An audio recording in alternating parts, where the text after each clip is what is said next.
আওয়ামী লীগ ক্ষমতায় বসেই 2009 সালের 10 জানুয়ারি ক্ষমতায় হাতে নিল।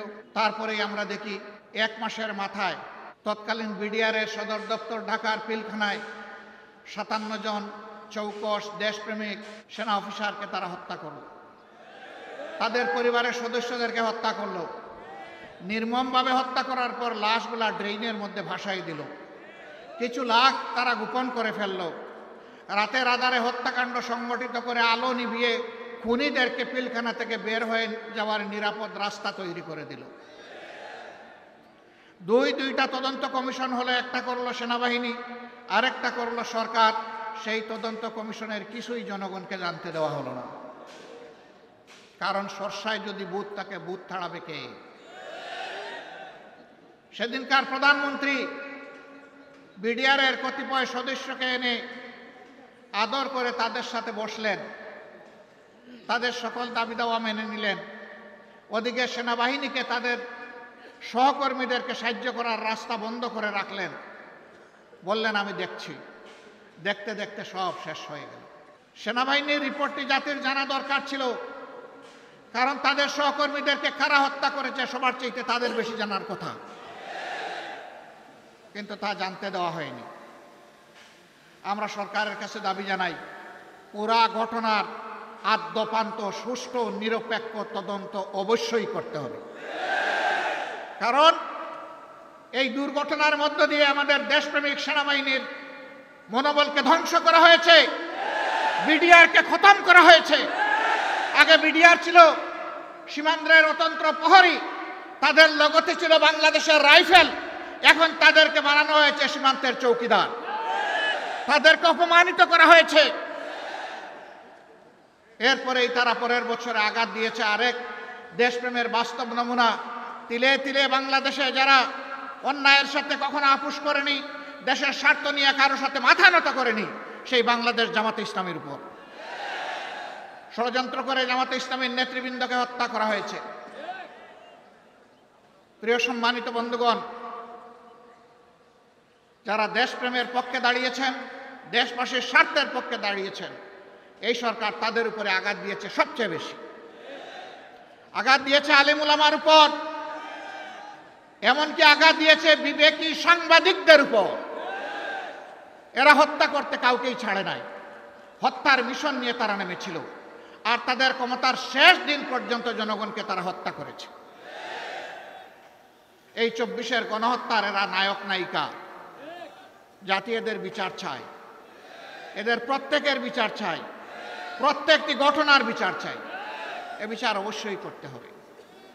তবে এবারকার এই পরিবর্তনের সাথে সাথে আমরা বলেছিলাম যে আমরা ব্যক্তিগতভাবে দলগতভাবে কারো উপর প্রতিশোধ নেব না, আইন হাতে তুলে নেব না। প্রতিশোধ নেওয়ার মানে হচ্ছে আইন হাতে তুলে নেওয়া। আমরা আইন হাতে তুলে নেব না, কিন্তু প্রত্যেকটি ঘটনার আমরা বিচার চাই। এ বিচার যদি না হয়, তাহলে বিচারহীনতাই সন্ত্রাসীদেরকে আরো সন্ত্রাসী করার শক্তি যোগাবে। আমরা কি বাংলাদেশে আবার সন্ত্রাস দেখতে চাই? যদি সন্ত্রাস দেখতে না চাই, তাহলে অবশ্যই বিচার হতে হবে।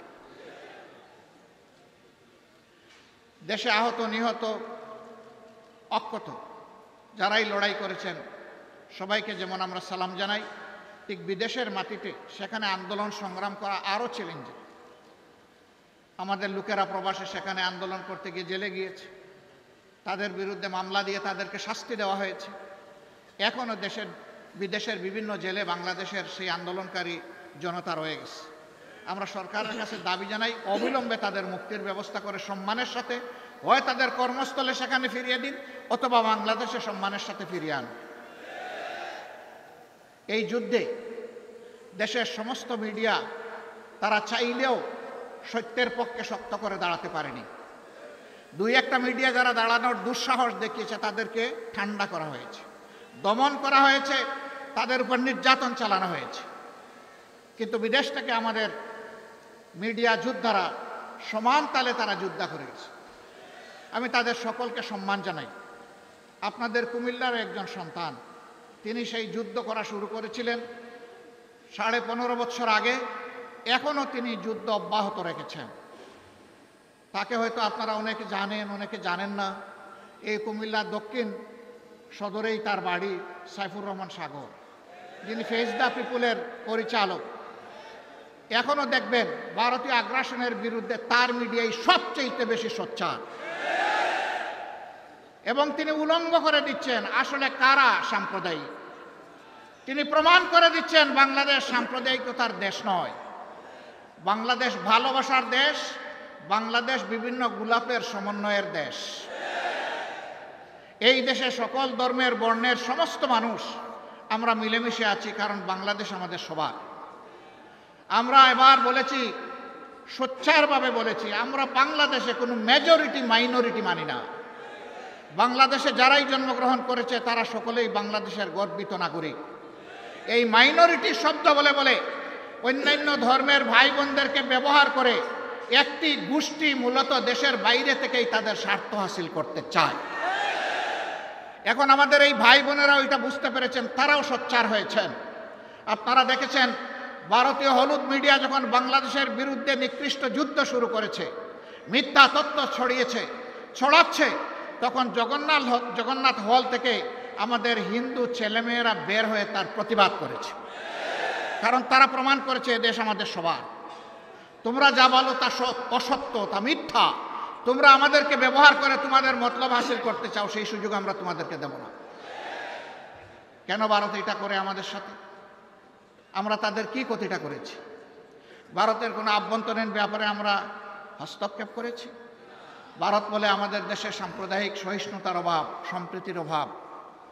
হ্যাঁ, মানুষ দেখতে পাচ্ছে কোন বৎসর কতটা কোন ধর্মের মানুষ ভারতের উগ্র একটি সাম্প্রদায়িক গোষ্ঠীর কাছে নির্মমভাবে নিহত হয়, সারা বিশ্ব তার সাক্ষী। বাংলাদেশে এই ধরনের নিকৃষ্ট ঘটনা ঘটে না। সর্বশেষ একটা চরমপন্থী সংগঠনের হাতে নির্মমভাবে চট্টগ্রামের আদালতে একজন আইনজীবীকে খুন করা হয়েছে। তারা চেয়েছিল এই খুনের মাধ্যমে একটা খুনের হুলি খেলতে। বাংলাদেশের মানুষ তাদের মুখে চুনকালি লেপে দিয়েছে। বাংলাদেশের মানুষ ধৈর্যের পরিচয়ে, সহিষ্ণুতার পরিচয় দিয়ে বলেছে এ খুনের সাথে যারা জড়িত তাদের বিচার হবে, কিন্তু তাই বলে নির্বিচারে আমরা সবার গায়ে হাত তুলতে চাই না। ভারত কি এমন একটা উদাহরণ দেখাতে পারবে? তাদের দেশের বুকে আছে। আপনারা দেখেছেন গতকাল বিভিন্ন ধর্মের যারা সম্মানিত ব্যক্তিবর্গ তাদেরকে নিয়ে প্রধান উপদেষ্টা একসাথে এক কাতারে দাঁড়িয়ে আওয়াজ তুলেছেন, এদেশ আমাদের সবার, আমরা এখানে কোনো সাম্প্রদায়িক বিভাজন চাই না। আমরা ধন্যবাদ জানাই আমাদের প্রধান উপদেষ্টাকে তার এই মহৎ উদ্যোগ নেওয়ার জন্যে। উদ্যোগ নিয়েছেন, উদ্যোগ নিয়ে থেমে গেলে হবে না, এই যাত্রা আমাদের অব্যাহত রাখতে হবে। এর আগের দিন তিনি সমস্ত রাজনৈতিক, দেশপ্রেমিক, ফ্যাসিবাদ বিরোধী, সাম্রাজ্যবাদ বিরোধী জাতীয় রাজনৈতিক নেতৃবৃন্দকে নিয়ে তিনি এক কাতারে দাঁড়িয়েছেন। সবাই আমরা একই আওয়াজ তুলেছি, আমরা কোনো আগ্রাসন সহ্য করব না। বাংলাদেশের 1 ইঞ্চি জমি আমরা কাউকে ছেড়ে দেব না। আমাদের জীবন দিব, তবুও বাংলাদেশের আধা ইঞ্চি জমি আমরা ছেড়ে দেব না। এটি আমাদের কমিটমেন্ট। সম্মানিত ভাই ও বোনেরা, এই দেশ তাহলে আগামীতে কি হবে? এই দেশকে কে গড়বে? এই দেশ গড়তে হলে কিছু ছাদাবাজ মুক্ত হাত দরকার, কিছু চরিত্রবান দুর্নীতিমুক্ত মানুষ দরকার, কিছু দেশপ্রেমিক, চিন্তাশীল, বিচক্ষণ মানুষ দরকার। এই বিচারটা করবে কে? আমাদের হাইকোর্ট না জজ কোর্ট না সুপ্রিম কোর্ট? এই বিচার করবে জনতার আদালত। জনগণকে বোকা ভাবার কোনো কারণ নেই। আমরা জনগণের উপর আলহামদুলিল্লাহ পূর্ণ আস্থা রাখি। জনগণ বিচার করবে অতীত কার কেমন ছিল, বর্তমান কার কেমন, আর ভবিষ্যৎ কার কেমন হতে পারে। অতীত, বর্তমান এবং ভবিষ্যৎ বিবেচনায় জনগণ সিদ্ধান্ত নেবে।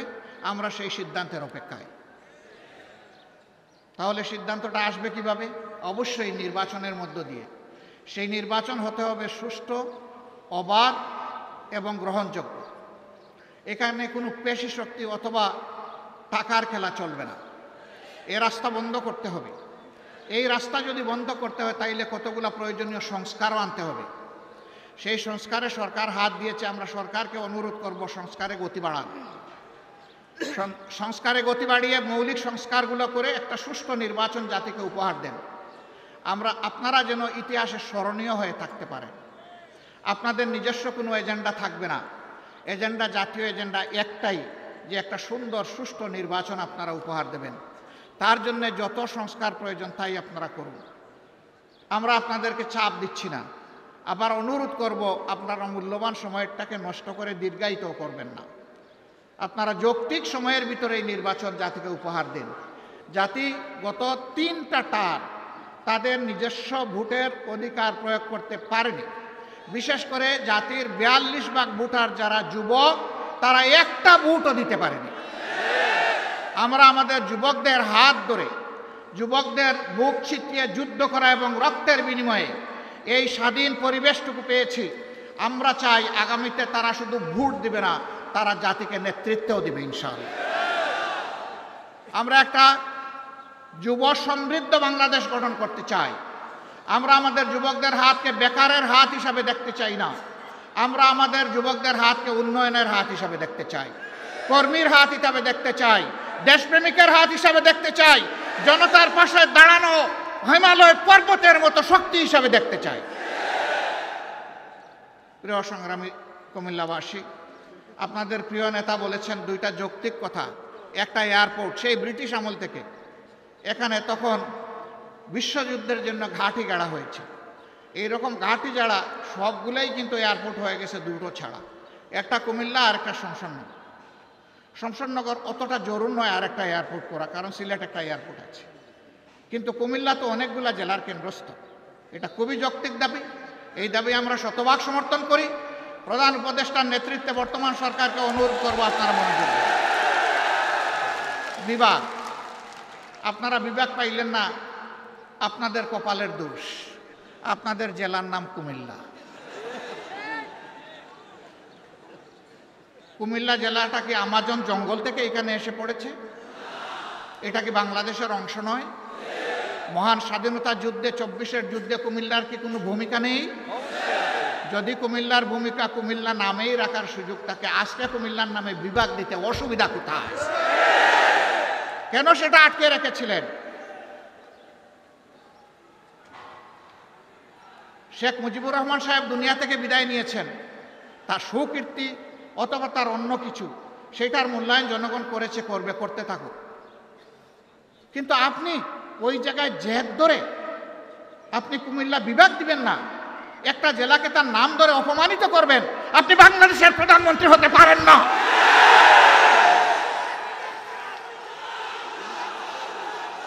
বাংলাদেশের যিনি প্রধানমন্ত্রী হবেন, তাকে বাংলাদেশের প্রতি ইঞ্চি জমিকে সম্মান করতে হবে।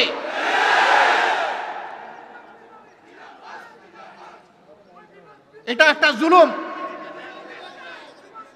একটা এলাকার লোকদের উপর নিঃসন্দেহে এটি একটি জুলুম।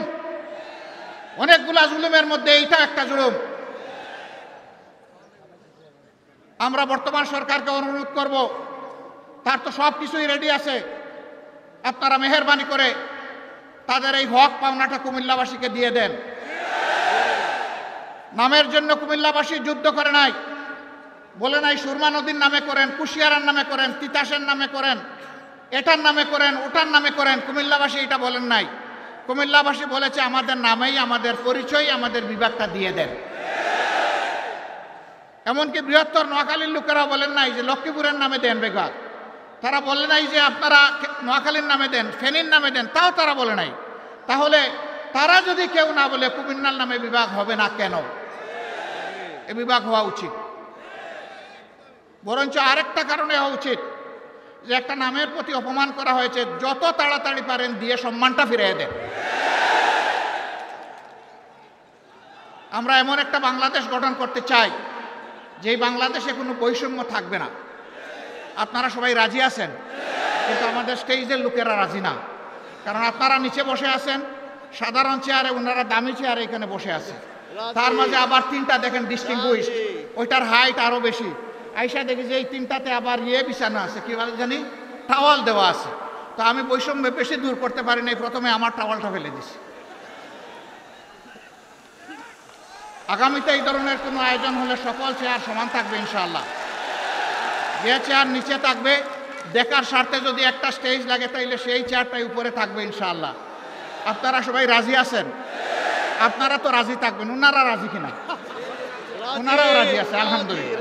তাইলে আমরা উভয় পক্ষ রাজি যে আমরা সকল ক্ষেত্রে বৈষম্যহীন চলবো ইনশাআল্লাহ। তবে এটা ঠিক যে যার যার রুচি মতো চলবো। যেমন আমার গায়ে একটা সদরিয়া বা একটা কোটি আছে, তাই বলে সবাইকে কোটি পরতে হবে না। ব্লেজার যার পছন্দ তিনি ব্লেজার পরবেন, শীতের দিনে সোয়েটার গ্লাভ চাদর যার পছন্দ তিনি তাই পরবেন। কিন্তু সামাজিক ক্ষেত্রে আমরা ইনশাআল্লাহ সমান থাকবো আল্লাহ চাইলে। দেখেন বৈষম্যের শিকার হয়ে বাইগুলা পড়তে বসছিল এইমাত্র।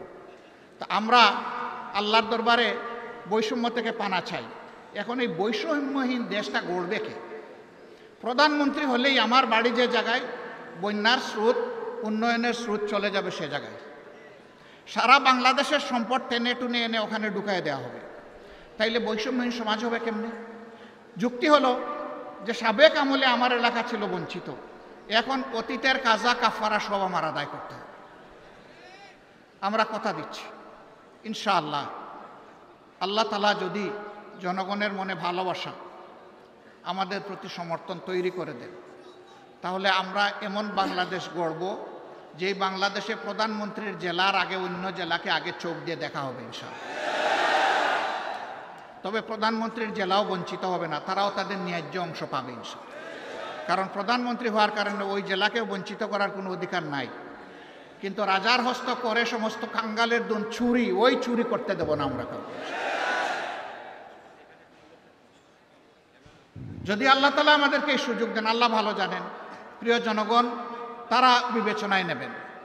যদি সুযোগ দেন তাহলে ইনশাআল্লাহ আমরা কথা দিচ্ছি যে আমরা দুর্নীতি করব না, দুর্নীতি হতে দেব না।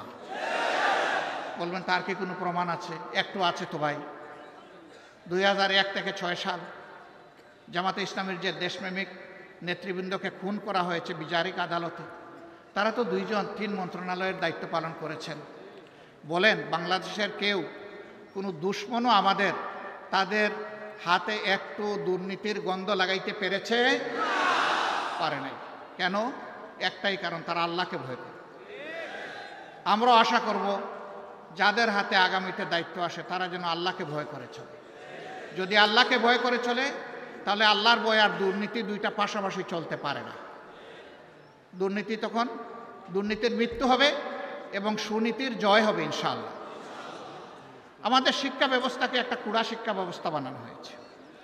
মাস্টার্স, তারপরে গ্র্যাজুয়েশন, ওইদিকে কামিল, আলেম, ফাজেল, এই সমস্ত ডিগ্রি নিয়ে লোকেরা দুয়ারে দুয়ারে ঘুরে একটা ন্যায্য চাকরি পাওয়ার আশায়। দুইটা কারণে পায় না। একটা কারণ হলো মামু এবং খালার ঠেলায় আর বাসে না। আরেকটা কারণ হলো সে যে সার্টিফিকেটটা নিয়ে এসেছে এইটা তার সার্টিফিকেটের সাথে তার কোয়ালিটি প্রমাণ হয় না। কেন হয় না? দুটি কারণে হয় না। প্রথম শিক্ষা ব্যবস্থা হচ্ছে নৈতিকতাবিহীন শিক্ষা ব্যবস্থা, বুকবাদী শিক্ষা ব্যবস্থা। এই বুকবাদী শিক্ষা ব্যবস্থা তাকে শিখিয়েছে বড় পণ্ডিত হয়ে সূক্ষ্মভাবে কিভাবে রাষ্ট্রের ধন চুরি করতে হবে। 2 নম্বর কারণ হলো চুরিটাও তো ভালো করে শিখবে, বুতা কাশি নিয়ে বের হয়ে গেছে, মানে ওখান থেকে জাগতিক শিক্ষাটাও ভালো নিতে পারে না। এই 2 জায়গাকেই প্রপারলি দেলে সাজানো হবে যাতে বাংলাদেশের শিক্ষা দুনিয়ার জন্য অনুসরণীয় হয়। এখন আমাদের দেশ থেকে দুনিয়ার বিভিন্ন দেশে লোক যাওয়ার জন্য পাগল হয়ে যায় শিক্ষার জন্য, উচ্চতর শিক্ষার জন্য, কিন্তু আমাদের দেশে লোক আসতে চায় না। কেন চায় না? এই দুর্বল শিক্ষা কেউ নিতে চায় না, এই জন্যই আসতে চায় না। এমন একটা শিক্ষার মডেল তৈরি করতে হবে যে দুনিয়ার মানুষেরাও যেন এখানে শিক্ষা নিতে আসে। এটা ছিল তো, এক আমলে তো ছিল, দুনিয়ার মানুষ তো এখানে আসতো, জাপাইয়া পড়তো, এমনি এমনি তো আসে নাই। এই দেশের এই অঞ্চলের কোয়ালিটি ছিল, এই জন্যই তো এসেছে। আমার সম্মানিত ভাইয়েরা, আমরা এমন বাংলাদেশ গড়ব যে বাংলাদেশে মসজিদ পাহারার দরকার হবে না, মন্দির, মঠ, চার্চ, প্যাগোডা কোনোটাই পাহারার দরকার পড়বে না। সকল ধর্মের মানুষ তার ধর্ম, তার কর্ম সে তার মতো করে চলবে, সেখানে কেউ হস্তক্ষেপ করার দুঃসাহস দেখাবে না। তবে এটা ঠিক, ধর্মের নামে কেউ অন্যের ধর্মের ব্যাপারে হিংসা এবং বাড়াবাড়িও করবে না। মাঝে মাঝে উস্কাইয়া দেওয়া হয় মানুষের অনুভূতিকে। এরা দুষ্ট, যারা এটা উস্কাইয়া দেয়, এরা সুস্থ মস্তিষ্কের মানুষ না, এদের ভিন্ন এজেন্ডা আছে, এগুলো আমরা করতে দেব না। প্রিয় ভাইরা, এখানে আপনারা অনেকে ফ্ল্যাগ নাড়বেন, নেড়েছেন, হয়তো বা আবার নাড়বেন। দুটো ফ্ল্যাগ ছাড়া কোনো ফ্ল্যাগ এখানে উঠবে না। একটি বাংলাদেশের ফ্ল্যাগ আর একটা বাংলাদেশ জামাতে ইসলামীর লোগো সম্বলিত ফ্ল্যাগ। এর বাইরে মেহরবানি করে কোনো ফ্ল্যাগ এখানে উড়াবেন না। কারো হাতে থাকলে এটা নিচে রেখে দেবে। আমার সম্মানিত সহকর্মীবৃন্দ, এই যে বৈষম্যহীন দুর্নীতিমুক্ত একটা বাংলাদেশ গড়ার আমরা স্বপ্ন দেখি, যুব সমৃদ্ধ একটা সমাজ গড়ার স্বপ্ন দেখি, এই সমাজটা গড়বে কে? এই সমাজটা আপনাদেরকেই গড়ার দায়িত্ব নিতে হবে। আপনারা বলেছেন যারা যে এক আল্লাহ, আমরা এক আল্লাহর উপর ভরসা করে সামনে এগোতে চাই। রসুল করিম সাল্লাল্লাহু আলাইহি সাল্লামের দেখানো দুনিয়ার সবচেয়ে শ্রেষ্ঠ আদর্শ অনুসরণ করতে চাই। আমাদের নিজের জীবনে আগে এটা প্রতিষ্ঠিত করতে হবে। প্রতিষ্ঠা করার পথে অনেক সমালোচনা শুনবেন, অনেক বাধা আসবে। জামাতে ইসলামীকে বলা হবে এটা প্রতিক্রিয়াশীল শক্তি। জামাতে ইসলামী প্রতিক্রিয়াশীল হলে 15.5 বছর জামাতে ইসলামীর উপর যে অত্যাচার, যে নির্মম নির্যাতন, যে জুলুম হয়েছে, দল হিসাবে চিন্তা করুন তো এই ক্ষতিটা আর কার হয়েছে? 1-2 করে শীর্ষস্থানীয় 11 জন নেতাকে হত্যা করা হয়েছে। তাদের রক্তে ভেজা আজকের এই বাংলাদেশ। তাদের সহকর্মীদেরকে হত্যা করা হয়েছে, তাদের রক্ত ভেজা এই বাংলাদেশ। আমাদের প্রত্যেকটা অফিসকে সিলগালা তালাবদ্ধ করে রাখা হয়েছে।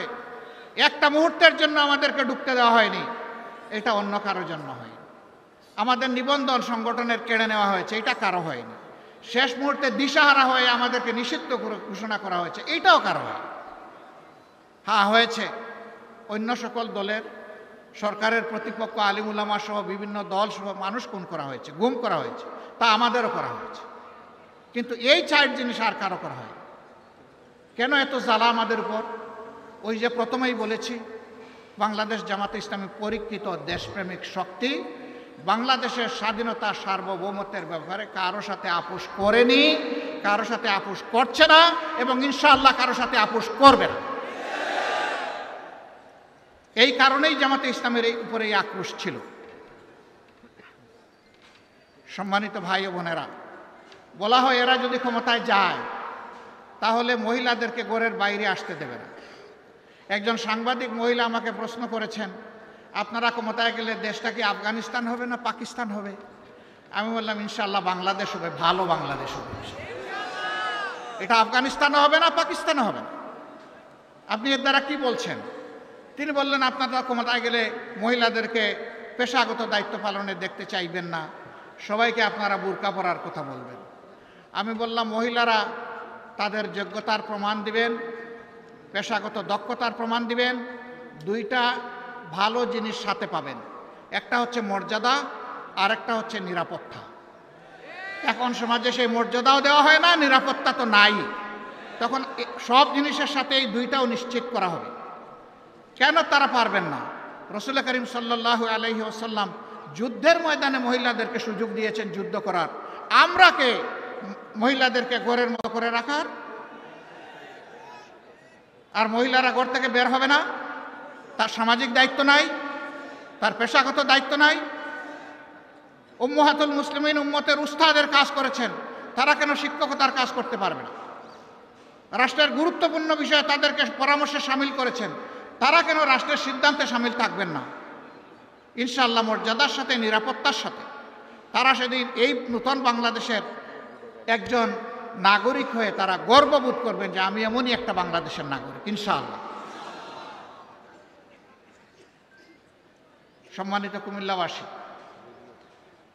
যদিও এখানে আমাদের দলীয় সহকর্মীরাই আছেন, হয়তো বাইরে কিছু শুভাকাঙ্ক্ষী আমাদের কথা শুনতে পাচ্ছেন, কিন্তু আমি ধরে নিচ্ছি আপনারা কুমিল্লাবাসীর প্রতিনিধি। এই জন্যে আমি আপনাদেরকে এইভাবেই অ্যাড্রেস করছি। আজকের এই আওয়াজ আমাদের সহকর্মী বোনেরাও শুনতে পাচ্ছেন। অনুরূপ আরেকটি প্যান্ডেলে তাদের আয়োজন করা হয়েছে। আমরা স্মরণ করিয়ে দিতে চাই, সৃষ্টির সূচনা হয়েছে একজন পুরুষ এবং একজন মহিলাতে, এবং আল্লাহর সৃষ্টিতে শুধু মানুষ নয়, প্রত্যেকটি প্রাণীর জুড়া আল্লাহ পয়দা করেছে। প্রত্যেকটি উদ্ভিদেরও জুড়া আল্লাহ পয়দা করেছে। আমি দায়িত্ব নিয়ে সায়েন্সের একজন ছাত্র হিসেবে বলছি, প্রত্যেকটি উদ্ভিদেরও জুড়া আছে। আল্লাহ বেজুড় কোনো কিছুই পয়দা করেন। তা আল্লাহ তালা এই জুড়া কেন পয়দা করেছেন? এই জুড়া মিলেই তার সৃষ্টিকে আল্লাহ তালা সৌন্দর্য দান করেছেন, পূর্ণতা দান করেছেন। অতএব সেই পূর্ণতা নিয়েই বাংলাদেশ ইনশাআল্লাহ আগামীর গৌরবের বাংলাদেশ হবে ইনশাআল্লাহ। আমার সম্মানিত ভাইয়েরা, আমরা জাতীয় ঐক্য চাই, কোনো বিভেদ চাই না, বৈষম্য চাই না, কিন্তু অন্যায় যদি আমার দলও করে আমি তার বিরুদ্ধে প্রতিবাদ করবই, আমি চুপ থাকব না।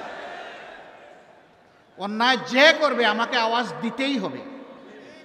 অন্যায় করলে আওয়াজ না দিলে অন্যায়কে উৎসাহিত করা হবে, অপরাধীদেরকে এগিয়ে দেওয়া হবে অপরাধ করার জন্যে।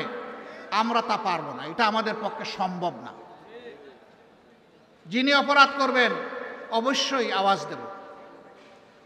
আলহামদুলিল্লাহ, এই পরিবর্তনের সাথে সাথে এই মজলুম দলটি বলেছিল আমরা অসহিষ্ণু নই, আমরা সহিষ্ণু, আমরা ভালোবাসার বাংলাদেশ গড়তে চাই।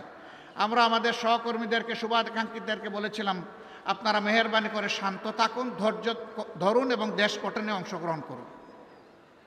বাংলাদেশের 56,000 বর্গমাইলের কোথাও 1 ইঞ্চি জায়গার উপর জামাতে ইসলামের কর্মী সমর্থকরা মানুষের কাছে চাঁদা চেয়েছে অথবা জুলুম করেছে, 5 তারিখের পরে এটা কেউ বলতে পারবে না। যদি কোনো জায়গায় তার ব্যতিক্রম হয়, মেহেরবানি করে আমাদেরকে জানিয়ে সাহায্য করবেন। সরকারের, প্রশাসনের, পুলিশ বাহিনীর কারোই দরকার হবে না, বিচার কারে হয় ইনশাআল্লাহ দেশের জনগণ দেখবে। আমরা ভোগের জন্য রাজনীতি করি না, পদের জন্য রাজনীতি করি না, মানুষের মালিক বনে যাওয়ার রাজনীতি করি না। আমরা রাজনীতি করি মানুষের খাদেম হওয়ার রাজনীতি, সেবার রাজনীতি। এই জন্যে এত নির্যাতিত, এত জুলুমে নিষ্পেষিত একটা দল আপনারা দেখেছেন, যেখানেই প্রাকৃতিক বিপর্যয় হয়েছে, খরা, বন্যা, দুর্যোগ, অ্যাক্সিডেন্ট, জামাতে ইসলামী সবার আগে গিয়ে বলেছে লাব্বায়েক, আমরা হাজির। আহত নিহতের পরিবারের পাশে দাঁড়িয়ে বলেছে আমরা আপনাদের সাথে আছি।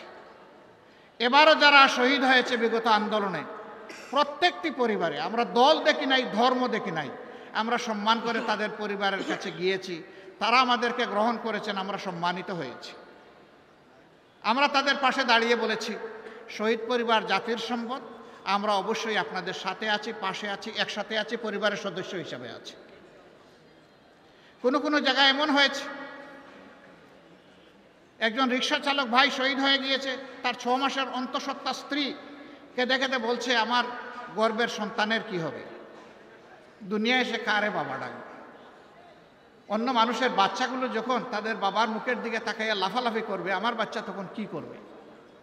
আমার এই গরিবের সংসারে আমরা তো ভালোই ছিলাম, এখন কি হবে? রাজশাহীর সেই মেয়েটাকে বলেছিলাম, মা এখন আমরা তো এই পরিবারের সদস্য, তুমি, তোমার বাচ্চা এবং তোমার পরিবার, জামাতে ইসলামী যতদিন বেঁচে থাকবে ততদিন পর্যন্ত আমাদের সম্পদ, আমরা খেলে তোমরাও খাবে। আমাদের সন্তানরা লেখাপড়া করলে একই মানের লেখাপড়া তোমার সন্তানও করবে ইনশাআল্লাহ। ইতিমধ্যে তার কুলে আলহামদুলিল্লাহ একটা পূর্ণিমার চাঁদ, একটা বাচ্চা এসেছে। আমরা দোয়া করি আল্লাহ তাকে তাইয়্যিব হায়াত দান করবে। তার বাপের মতো সেও যেন জাতীয় বীর হতে পারে।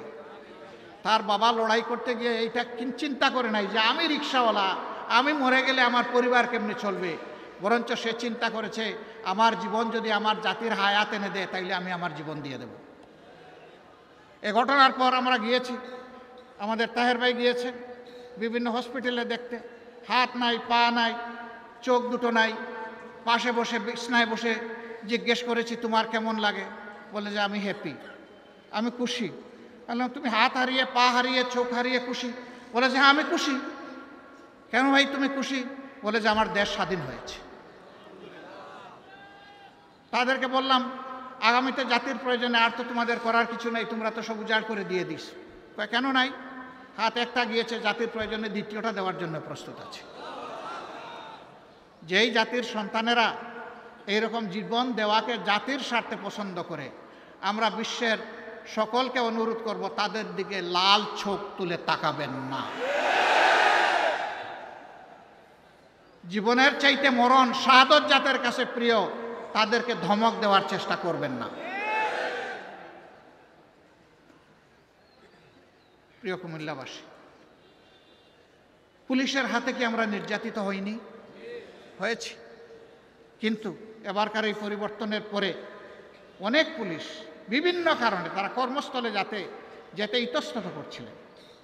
আমরা বলেছি অতীতের কারো যদি কোনো অপরাধ থাকে সেইটা আদালত আছে, বিচার আছে, সংশ্লিষ্ট কর্তৃপক্ষ মানুষ আছে, তারা দেবে। কিন্তু এখন দেশ চলতে হবে, আপনারা আসেন, আপনাদের দায়িত্ব পালন করেন, আমরা আপনাদেরকে সহযোগিতা করব। আপনারা কি সেই সহযোগিতা করেছিলেন? করেছেন। আমরা কারো অন্যায়ের ওই রকম ক্ষমা করে দিচ্ছি না, কিন্তু দেশ তো চলতে হবে। দেশ চলতে গিয়ে আমরা তাদেরকে সহযোগিতা করেছি, আমরা তো কই প্রতিশোধ নেই। অনেকে বলে যে রাজপথে অতীতে পুলিশের সাথে আপনাদের সমস্যা হয়েছে, হবে তো। পুলিশ যদি অন্যায়ভাবে শান্তিপূর্ণ মিছিলে এসে আমাকে আঘাত করে, তাইলে এই আঘাত ফিরায় দেওয়ার দায়িত্ব আমার আছে। পুলিশ কেন আমার শান্তিপূর্ণ মিছিলে আঘাত করতে আসবে? তারাই তো এই কাজটা ঠিক করেন নাই। আমরা আশা করব আগামীর বাংলাদেশ এই পুলিশেরও বাংলাদেশ, এটা সেনাবাহিনীরও বাংলাদেশ, এটা নাগরিকদের বাংলাদেশ, এটা আমাদের সংবাদকর্মীদের বাংলাদেশ, এটা জাতি পেশা সকলের বাংলাদেশ। এই বাংলাদেশের জন্য সবাইকে আমরা সম্মান করে চলতে পারি। আজকেও পুলিশের কর্মকর্তাদের সাথে আমার মোলাকাত হয়েছে। আমি বলেছি আপনারা এসেছেন, খুশি হয়েছে। বার্তা আমাদের পরিষ্কার, আমরা কারো কোনো আনুকূল্য চাই না, তবে আমরা কোনো ডিপ্রাইভ হতে আর চাই না। আমরা ফেভারিজমও চাই না, আমরা ডিসফেভারিজমও চাই না। আপনারা ন্যায়পর থাকেন, আমাদের সম্পূর্ণ সমর্থন এবং সহযোগিতা আপনারা পাবেন। কিন্তু অন্যায় করলে সেই আমরাই কিন্তু সবার আগে আবার প্রতিবাদ করব। এটি আমাদের ধর্ম। অন্যায় আর জামাতে ইসলামী একসাথে চলতে পারে না। এর মানে আমি এটা বলছি না যে আমাদের কোনো ভুল হয় না, আমরা কোনো অন্যায় করি না, না তা আমি বলবো না। আমরা মানুষ, আমাদের ভুল অবশ্যই হয়। সেই ভুল আপনি ধরিয়ে দেন, আমরা কথা দিচ্ছি এটা সংশোধন করব ইনশাআল্লাহ। আমি যদি অপরাধ করি আমাকে বিচারের কাঠগড়ায় দাঁড় করান, আমি কথা দিচ্ছি সেই বিচারকে আমি সম্মান দেখাবো ইনশাআল্লাহ। কিন্তু আমি অপরাধ করি নাই, জোর করে আমাকে অপরাধী বানাবেন, তা জামাতে ইসলামী অতীতেও মানে নাই, আগামীতেও মানবে না। বহু চেষ্টা করা হয়েছে নেতৃবৃন্দকে মাথা নত করানোর। নেতৃবৃন্দ বলেছেন যে আলহামদুলিল্লাহ আমরা গোলাপের বাগানে প্রবেশ করতে যাচ্ছি, মাথা নত করার কোনো প্রশ্নই ওঠে না। ফাঁসির রশি আমাদের কাছে অত্যন্ত প্রিয়, যদি সেই রশি আমাকে আল্লাহর জান্নাতে নিয়ে যায়। সেই রশি যদি ন্যায়ের পক্ষে হয়, অসত্যের বিরুদ্ধে হয়, জাতির কল্যাণে হয়, দেশপ্রেমের জন্য হয়, রশি 100 নয় 100টা মাথা পেতে নিতে রাজি আছে।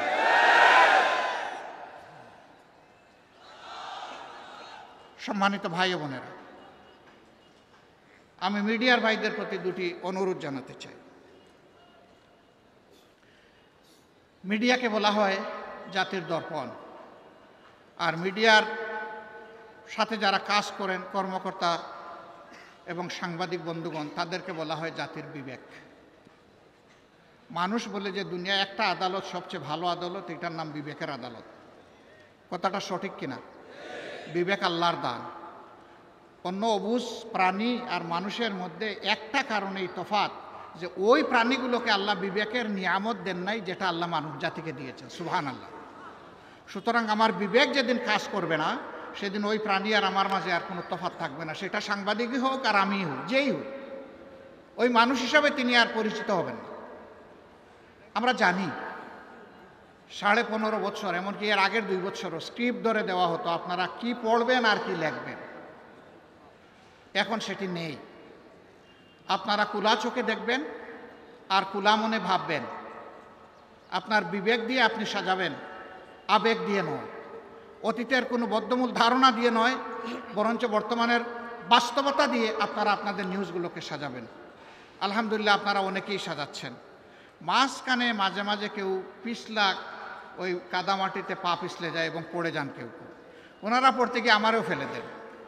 ভাই আমারে আর এইভাবে ফেলবেন না। আপনারা সাহায্য করুন, দুইভাবে সাহায্য করুন। আমাদের এবং আমাদের সহকর্মীদের বক্তব্যগুলো অবিকল জাতির কাছে পৌঁছে দেন। আমরা ভুল করলে জাতি বিবেচনা করব। আবার যদি আপনার কাছে আমাদের কোনো ভুল ধরা পড়ে, আপনি আমাদেরকে বলুন, গঠনমূলক সমালোচনা করুন। অবশ্যই করবেন, কেন করবেন? সমালোচনা না করলে তো আমাদের সংশোধন হবে না। আমরা তো ভুলের ঊর্ধ্বে নই। আমরা সমালোচনার জন্য আপনাদেরকে আহ্বান জানাচ্ছি, উৎসাহিত করব, অভিনন্দন জানাব।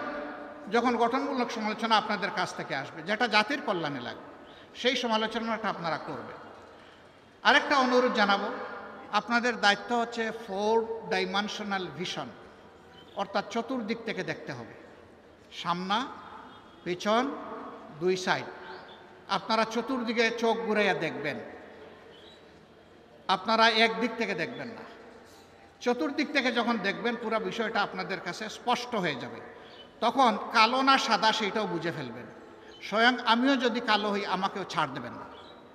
কালোকে অবশ্যই ধরতে হবে, কালোকে সাদা বানাতে হবে, অথবা কালোকে এই জমিন থেকে, এই সমাজ থেকে তাড়াতে হবে। কালোর জায়গায় এই জমিনে হবে না। এই কালো মানে আমার মতো গায়ের রং যাদের কালো, আমি তাদের কথা বলছি। এই কালো মানে চরিত্রের কালো, চিন্তার কালো। এই কালো চরিত্র এবং চিন্তার কালো যাদের থাকবে, এদের কোনো জায়গা আমরা বাংলাদেশে দিব না ইনশাআল্লাহ। এই ব্যাপারে সবচেয়ে ভালো দায়িত্ব পালন করতে পারবেন সাংবাদিক বন্ধুগণ। এই জন্য আগেও বলছি, এখনও বলবো যে আসুন আমরা সাদাকে সাদা বলি, কালোকে কালো বলি। এই ব্যাপারে আপনারা পিছপা হবেন না, সে যেই হোক, কোনো অসুবিধা নেই। আপনারা জাতির চতুর্থ স্তম্ভ, এই স্তম্ভটা মজবুত হলে জাতি মজবুত হবে ইনশাআল্লাহ। আমরা সেই ঐক্যের, সাম্যের এবং বৈষম্যবিহীন বাংলাদেশের জন্য সকলের সহযোগিতা চাই। আমার সহকর্মীরা, আপনারা সবাইকে এরকম একটা বাংলাদেশ চান? শিওর? হাত তুলেন তো দেখি সবাই। বুঝে শুনে উঠিয়েছেন? হ্যাঁ, হাত নামান। যদি এইরকম একটা বাংলাদেশ চেয়ে থাকেন, মনে রাখবেন আপনাদের ত্যাগ শেষ হয়ে যায়নি, আরও বহু ত্যাগ আপনাদেরকে স্বীকার করতে হবে। আপনারা সেই ত্যাগের জন্য প্রস্তুত আছেন? প্রস্তুত থাকুন। আমি আপনাদের দুর্বল ভাই হিসেবে আমি আপনাদের সাথে প্রস্তুত আছি, আলহামদুলিল্লাহ। সম্মানিত ভাইয়েরা, আমাকে ডাক্তার সৈয়দ আবদুল্লাহ মোহাম্মদ তাহের সাহেব বলেছেন, প্রধান উপদেষ্টার পাশে দেখে মানুষ মনে মনে ভাবে উনিও বোধহয় খুব শক্তিশালী মানুষ। আমি আসলে খুবই দুর্বল মানুষ।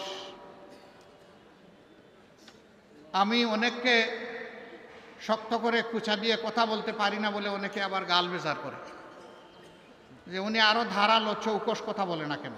আমি পারি না, যে আমাকে ক্ষমা করে দেবেন।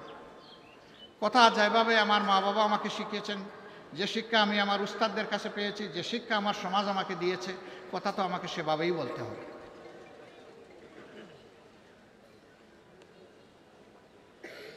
আমি আসলে সেই অর্থের কোনো মানুষ নই। তবে একটা কথা আপনাদেরকে বলতে পারি, উনি আরেকটা কথা বলেছেন, আমি মনে করছি আমার ব্যাপারে বেশি হয়ে গেছে। তিনি বলেছেন 24-এর এই যুদ্ধের আমি সেনাপতি ছিলাম। না, আমি সেনাপতিদের পাশে পানির গ্লাস নিয়ে দাঁড়িয়েছিলাম যে আমি তোমাদেরকে পানি পান করাতে এসেছি। হ্যাঁ, এটা বলতে পারি। আলহামদুলিল্লাহ, ওরাও রাত্রে ঘুমায় নাই, আমিও রাত্রে ঘুমাই নাই। ওই ফাঁকে ফাঁকে 1 ঘন্টা 8 ঘন্টা করে ট্রিপ মেরেছি ঘুমের, কারণ ওই সময় ঘুমাবার সময় ছিল না, ওই সময় জেগে থাকার সময় ছিল। ওই সময় ঘুমাইলে সর্বনাশ হয়ে যায়। প্রিয় সম্মানিত বন্ধুগণ, যেই জাতির নেতৃবৃন্দ সজাগ থাকে সেই জাতি শান্তিতে ঘুমাইতে পারে, আর যে জাতির নেতৃবৃন্দ ঘুমিয়ে পড়ে সেই জাতিরা আর কোনো শান্তি থাকে না, ঘুম হারাম হয়ে যায়। যারাই জাতিকে নেতৃত্ব দিতে আসবেন তাদেরকে অনুরোধ করব, হাতে লাঠি নেওয়া চৌকিদার হিসাবে আসবেন, হাতে বন্দুক নেওয়া খুনি হিসাবে কেউ আসবেন না। মানুষের ভোট নেওয়ার আগে পায়ে ধরে বাবা ডাকবেন, আর ভোট নেওয়ার পরে মালিক হয়ে তার উপরে ছড়ি ঘুরাবেন, এই মানসিকতা আর দেখাবেন না।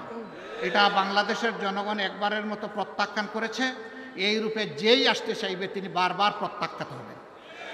সুতরাং আসতে হবে সত্যিকার অর্থে সেবকের পোশাক পরেই আসতে হবে, মন নিয়ে আসতে হবে। বাংলাদেশ জামাত ইসলামের জন্য দোয়া করবেন। আমরা এই দেশ এবং দেশের জনগণের একটু খেদমত করতে চাই। আল্লাহ যদি এই খেদমতের জন্য আমাদেরকে উপযুক্ত মনে করেন, তাহলে দেশবাসীকে যেন আমাদের ভালোবাসার পাত্র বানায় দেয়। এই দেশবাসীর অন্তরে যেন আমাদের জন্য কিছু দুয়ার জায়গা আল্লাহ তৈরি করে দেন। আমাদের যে শহীদরা দফায় দফায় রক্ত দিয়েছেন সেই 71 সাল থেকে, আমি সবাইকে শুনি, যারাই রক্ত দিয়েছেন দেশের জন্য, জাতির জন্য, তাদের রক্তের ঋণটা যেন আমরা পরিশোধ করার সুযোগ পাই। আল্লাহ যেন এই তৌফিকটা আমাদেরকে দান করে। আমার সম্মানিত ভাইয়েরা, আল্লাহ তাআলা এই কুমিল্লাবাসীর প্রতি রহম করুন। তাদের দুইটা ন্যায্য দাবি থেকে কুমিল্লাবাসীকে দূরে রাখা হয়েছে, বঞ্চিত করা হয়েছে। তাদের দাবি অবিলম্বে বাস্তবায়িত হোক, আমরা দোয়া করি। আরও যে দাবিগুলো সঙ্গত দাবি আছে অন্যান্যদের মতো, সারা দেশের মতো, সেই দাবিগুলোও তাদের বাস্তবায়ন ওটাও দোয়া করি। আমরা সমতার, ন্যায্যতার, ভালোবাসার, অহিংসু একটা বাংলাদেশ গঠনের দিকে এগিয়ে যাই। আল্লাহ আমাদেরকে সাহায্য করুন। আসসালামু আলাইকুম ওয়া রাহমাতুল্লাহ। আল্লাহ হাফিজ। বাংলাদেশ জিন্দাবাদ। বাংলাদেশ জামাতে ইসলামী জিন্দাবাদ।